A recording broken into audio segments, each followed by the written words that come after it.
नमस्कार दोस्तों, आज मैं आपको एकादशी व्रत में सुनी जाने वाली गणेश भगवान की कहानी सुनाने जा रही हूँ। प्रेम से बोलिए गणेश भगवान की जय हो, विष्णु भगवान की जय हो।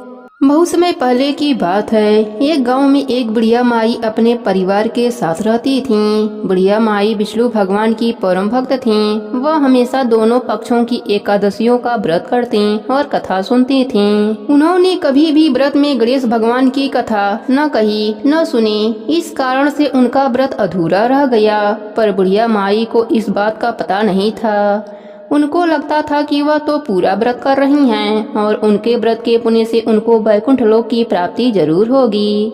देखते ही देखते बुढ़िया माई की मृत्यु हो गई। उन्हें लेने यमलोक के दूत आए। वह देखकर घबरा गईं और बोली, मैंने जीवन भर विष्णु भगवान की भक्ति श्रद्धा भाव से किया, एकादशी का व्रत किया। मुझे तो लेने वैकुंठ लोक का विमान आएगा।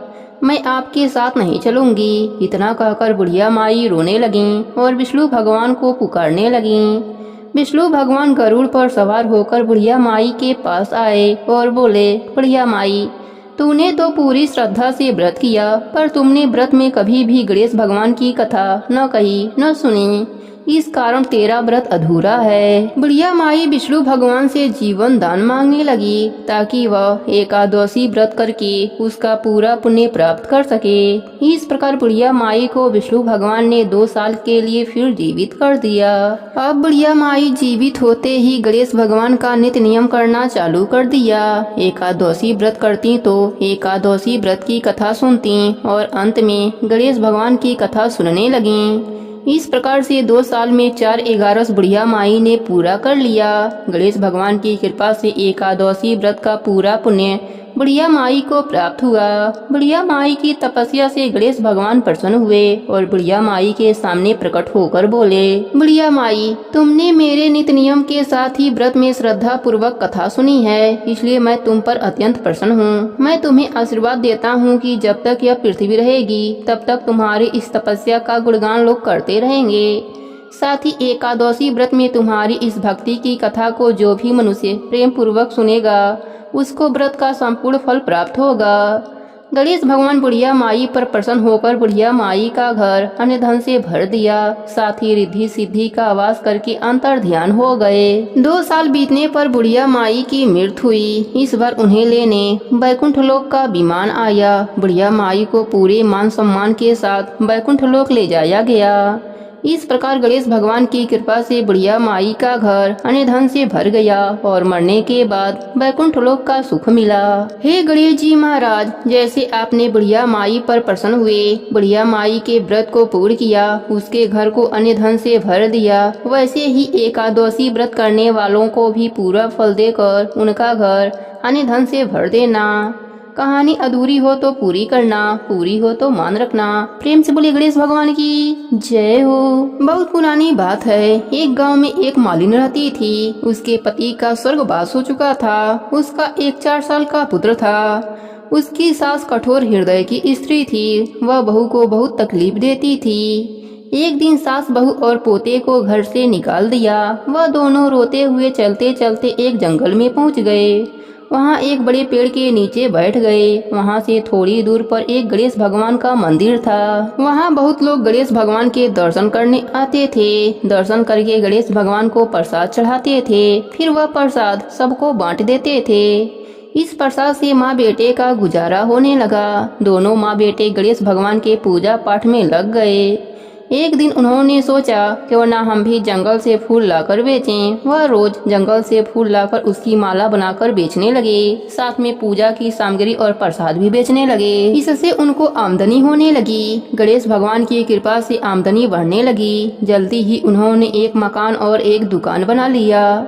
एक दिन उसी नगर की राजा की बेटी मंदिर में पूजा करने आई। मालिन के बेटे को देखकर राजकुमारी उस पर मोहित हो गई और उससे विवाह करने की सोचने लगी। उसने अपने भाभी से अपने मन की बात कही। भाभी अनुभवी थी। उसने कहा, यह तो मालिन का बेटा है और तुम एक राजा की बेटी हो। यदि तुमने उससे विवाह किया तो तुम्हारी बहुत बेइज्जती होगी। पर राजकुमारी अपने बात पर अड़ी रही। उसने कहा, मैं तो प्रतिज्ञा कर लिया है कि उसी से विवाह करूंगी। भाभी महल जाकर सारी बात राजा को बताया। राजा ने मना नहीं किया और विवाह के लिए तैयार हो गए। उन्होंने बड़े धूमधाम से बेटी का विवाह मालिन के बेटे के साथ करा दिया। मालिन ने सबसे पहले बेटे बहू को गणेश भगवान के मंदिर में ले जाकर पूजा पाठ करवाया और गणेश भगवान का आशीर्वाद दिलवाया। इसके बाद पूरे नगर में यह बात फैल गई कि गणेश भगवान की पूजा करने से सब दुख दूर हो जाते हैं। यह बात सुनते ही नगर के सभी लोग मंदिर में गणेश भगवान के दर्शन करने आने लगे। मालिन और उसके बेटे की बिक्री और बढ़ गई। उधर उसके सास के बुरे दिन आ गए। अन्नदाता उससे रूठ गए और वह भूखी मरने लगी। एक दिन वह रोती हुई उसी गणेश भगवान के मंदिर में आ पहुंची। वहां वह मालिन के बेटे से बोली, मैं भूखी हूँ, मुझे रोटी कपड़ा दे देना, इसके बदले मैं तुम्हारा सारा काम कर दूंगी। लड़के को दया आ गई और वह उसे काम पर रख लिया। उसने अपने दादी को नहीं पहचाना। जब मालिन घर आई तो उसने अपने सास को पहचान लिया। सास से बोली, सासू जी आप यहाँ कैसे? सास ने पोते के तरफ इशारा करके बोली, मेरा इस सेठ के यहाँ नौकरी लग गई है। बहू बोली, यह आपका पोता है और यह घर भी आपका ही है, यह दुकान भी आपका ही है। आपने हमें घर से निकाला तब गणेश जी ने हमारी रक्षा की। बहू की बात सुनकर सास बोली, मेरी करनी मैंने भोग लिया।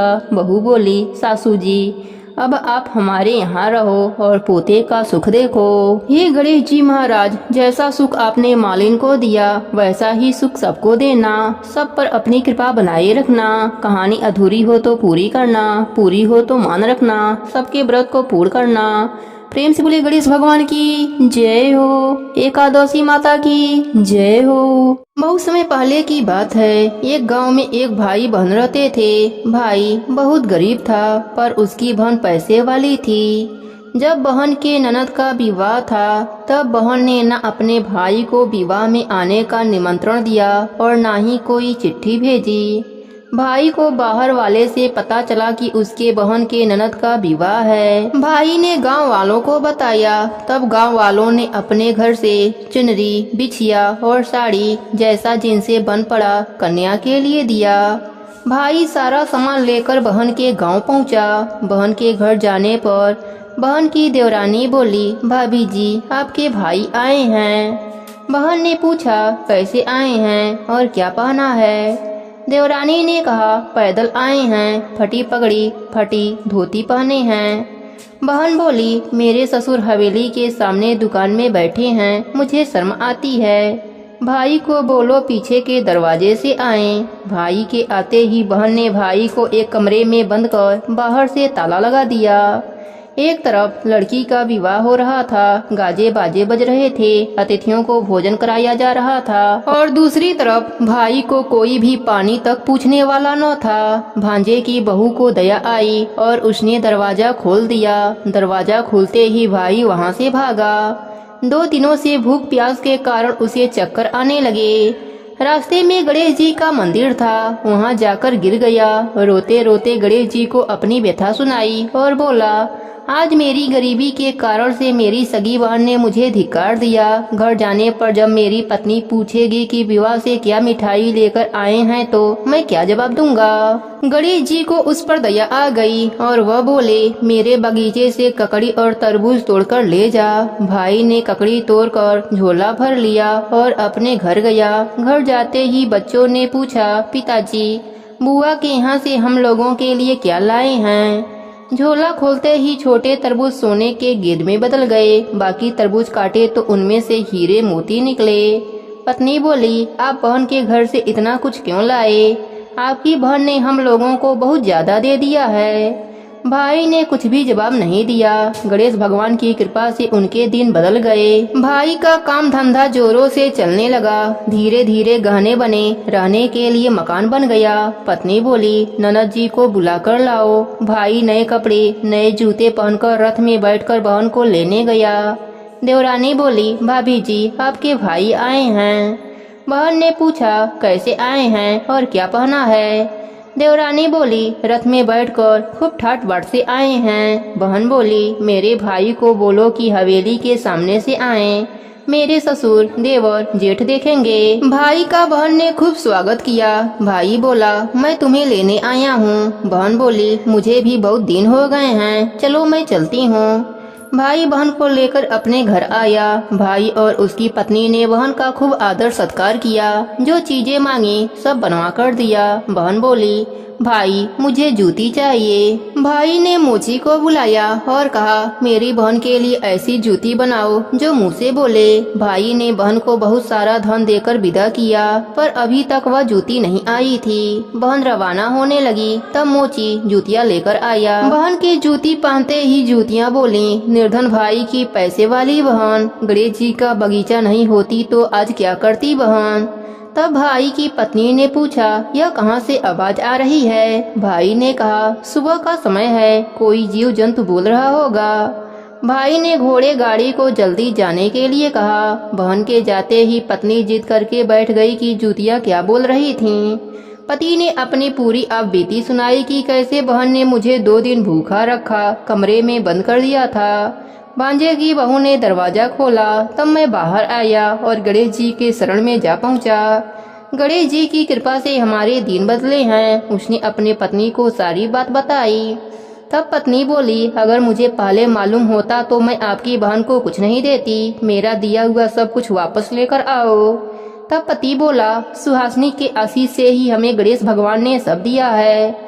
अगर वह मुझे भूखा प्यासा कमरे में बंद नहीं करती तो मैं गणेश जी के मंदिर में क्यों जाता? क्या मैं गणेश जी को अपना दुखड़ा सुनाता? तुम अपना मन मैला मत करो, अपने पर तो गणेश जी की कृपा है और किस चीज की कमी है। फिर दोनों गणेश भगवान के आगे झुककर प्रणाम किए और जयकारा लगाया। हे गणेश जी महाराज, जैसी कृपा आपने गरीब भाई पर करी, वैसी ही कृपा अपने सभी भक्तों पर बनाए रखना। कहानी अधूरी हो तो पूरी करना, पूरी हो तो मान रखना, सबके व्रत को पूर्ण करना। प्रेम से बोलिए गणेश भगवान की जय हो।